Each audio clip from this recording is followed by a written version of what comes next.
Varsity জীবনে একটা subject বুঝতে খুব ঝামেলা হতো, খুব স্ট্রাগল করতাম। তাই ভালো রেজাল্ট করে এক বন্ধুর কাছে একবার গিয়েছিলাম একটু বুঝিয়ে দেওয়ার জন্য। সে অট্টহাসি দিয়ে বলেছিল, এটা বুঝতে পারছিস না? এটা তো খুবই সহজ, আমি তো একবার দেখলেই পরীক্ষার হলে লিখতে পারবো, তুই কেন বুঝতে পারছিস না? কোনোভাবে চাকরি হচ্ছিল না এক বড় ভাইয়ের।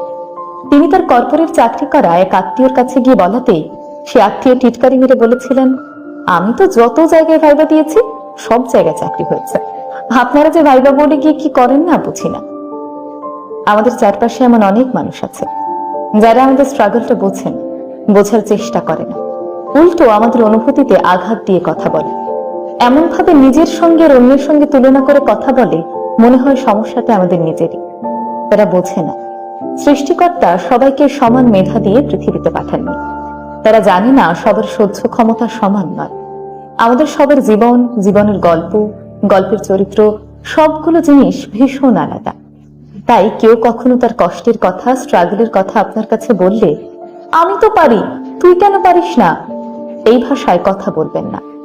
কত শত অঙ্ক, বিজ্ঞান, সাহিত্য, অর্থনীতি, ভূরাজনীতি, রকেট সায়েন্স সবকিছু বুঝলেন, কিন্তু সহজ মানুষের মনটাই বুঝতে পারলেন না। এটাই আফসোস।